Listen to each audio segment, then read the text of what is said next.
অনেকের কাছে পাইভট টেবিলটা না জানি কত কঠিন।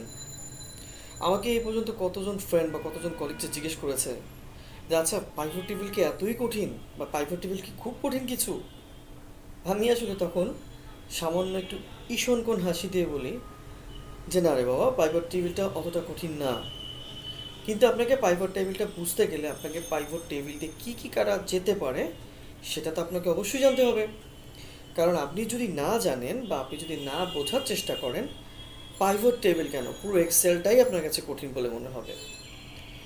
তো তখন আমাকে কয়েকজন জিজ্ঞেস করে যে আমি তাহলে কী করতে পারি, কীভাবে থেকে স্টার্ট করতে পারি, বা আমি কী করলে পাইভট টেবিলটা শিখবো। কারণ আমাকে তো বস প্রেশার দিচ্ছে, আমাকে তো আমার সুপিরিয়র প্রেশার দিচ্ছে যে আমি পিভট টেবিল জানি না, আমি ভিলুকআপ জানি না, আমি এক্সেলের ফর্মুলা জানি না। সো হাউ আমি কীভাবে আমি এক্সপ্যান্ড করবো বা কীভাবে আমি টিকে থাকবো। আমি আপনাকে বলবো যে এক্সেলের যে কয়েকটা মাথা ব্যথার কারণ আছে, এক্সেলে যে কয়েকটা না জানলে আপনার মাথা ব্যথা হতে পারে, তার মধ্যে ভিলুকআপ পিভট টেবিলটা একদমই অন্যতম একটা বিষয়। এবং আপনাকে সর্বপ্রথম, আমার ধারণা, যদি বেসিক থেকে অ্যাডভান্স লেভেলের মিড লেভেলের কোনো কোশ্চেন আপনাকে করে, আপনাকে অবশ্যই আপনাকে এইটা নিয়েই জিজ্ঞেস করবে, আপনাকে পিভট টেবিলটা নিয়ে জিজ্ঞেস করবে। তাহলে আমাদের কী করা উচিত বন্ধুরা? নিশ্চয়ই পিভট টেবিলটা জানা উচিত, শেখা উচিত বা বোঝা উচিত। চলুন আমরা তাহলে এই টিউটোরিয়ালটা থেকে আমরা পিভট টেবিল সম্পর্কে একটা বেসিক ধারণা নেই, এবং আই হোপ আপনারা একদম জুনিয়র লেভেল থেকে শুরু করে একদম হাই লেভেল পর্যন্ত সবাই একমত হবেন বা সহমত হবেন যে আমরা পিভট টেবিলের কাজটা মোটামুটি তেজ করতে পেরেছি বা শিখতে পেরেছি।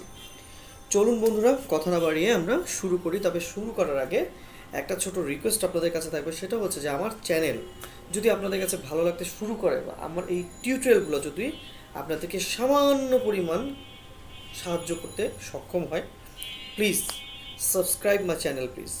এবং অবশ্যই লাইক করবেন, কমেন্টস করবেন, শেয়ার করবেন।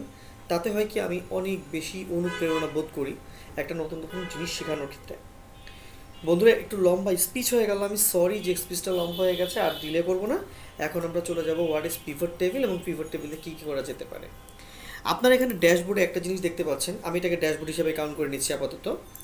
আপনারা দেখতে পাচ্ছেন এখানে আমি কিছু ক্রাইটেরিয়া, কিছু ডাটা রেখেছি, যেমন সিরিয়াল, নাম, এরিয়া, তার জানুয়ারি সেল, ফেব্রুয়ারি সেল, মার্চের সেল অ্যান্ড টোটাল সেল। আমি টোটাল সেলটা বের করিনি, বাট এখন করব।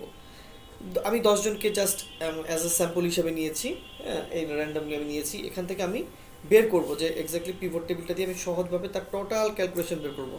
এখানে 10টা হয়তো 10,000ও হতে পারতো না, 10 লাখও হতে পারতো। সেই ক্ষেত্রে সবই যেহেতু সেম, সো আমি আপনাকে এই 10টা এক্সাম্পল দিয়ে দেখানোর চেষ্টা করছি।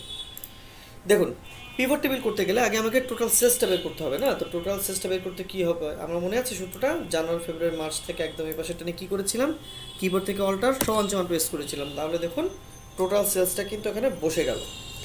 এখন আমার আসল কাজ শুরু হবে পিভট টেবিল। আমি ইন্ডিভিজুয়াল একটা একটা করে এমপ্লয়িকে আমি দেখতে চাই সে কতটুকু গ্রস মার্জিন আছে অথবা কতটুকু লেস মার্জিনে আছে।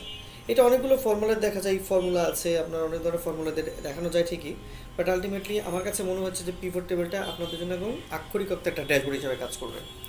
চলুন বন্ধুরা তাহলে দেখে নিই। প্রথমে ডাটাকে আমি সিলেক্ট করবো।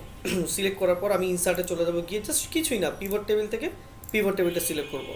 করার পরে ও দেখুন আপনাকে কী করবে, সিলেক্টেড টেবিল ও রেঞ্জ, এই যে টেবিলটা, টেবিল 1, এটা আমি তো রেঞ্জ সিলেক্ট করেছি।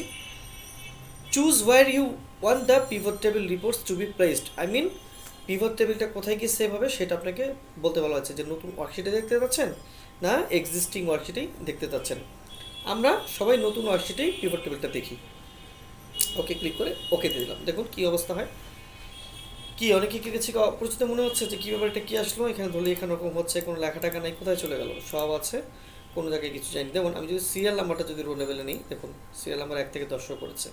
এরপরে নামটা দিলাম, তার নিচে দেখুন, সরি এটা হয়নি, দেখুন তার নিচে নামটাও শো করেছে। হ্যাঁ, এখন আমি যদি দেখি তার টোটাল সেলস, তাহলে সেলসটা চলে যাবে ভ্যালুতে। আমরা যাই কিছু দেখব, কোয়ান্টিটি হোক বা আমরা পরিমাণ হোক, সব কিছু কিন্তু ভ্যালিডিটি ডিপেন্ড করে তার সেক্টরটার উপরে। সো আমি যেটা দেখানো চাচ্ছি যে এখানে দেখুন, দেখতে পাচ্ছেন যে আবিরের টোটাল সেল 10,500, 1,05,000 টাকা। এখন আমি যদি দেখতে চাইতাম যে শুধু জানুয়ারি মাসের সেল, তাহলে আগে এটাকে রাইট সাইড ক্লিক করে এটাকে রিমুভ ফিল্ড করে দিই, হ্যাঁ, যাতে ফিল্ডটা ওকে হয়ে যায়। সিরিয়াল আর দেওয়াইতে আছে, এখন আমি দেখব যে কি বলে এটাকে, জানুয়ারি মাসের সেল কত। ক্লিক দিলাম, দেখুন তার জানুয়ারি মাসের সেল কিন্তু চলে এসছে। এই যে দেখতে পাচ্ছেন নাবিদের এত টাকা, টোটাল এত টাকা করেছে, সালামের 43,000, টোটাল 10,000 টাকা।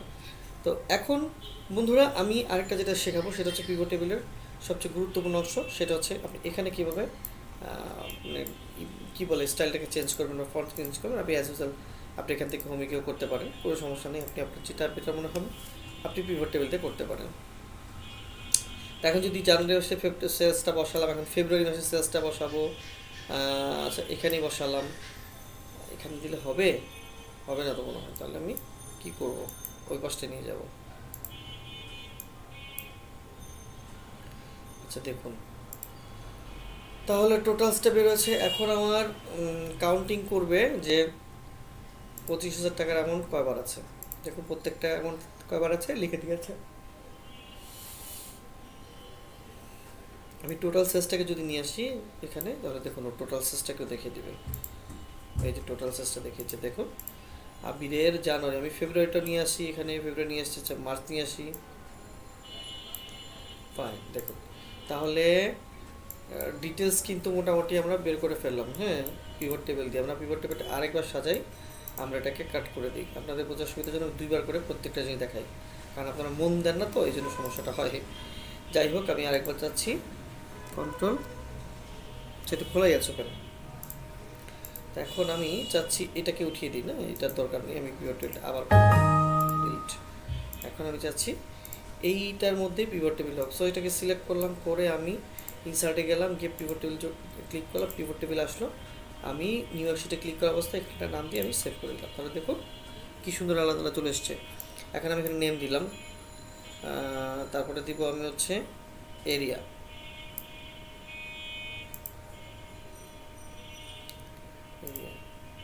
তারপরে দিব জানুয়ারি সেলস,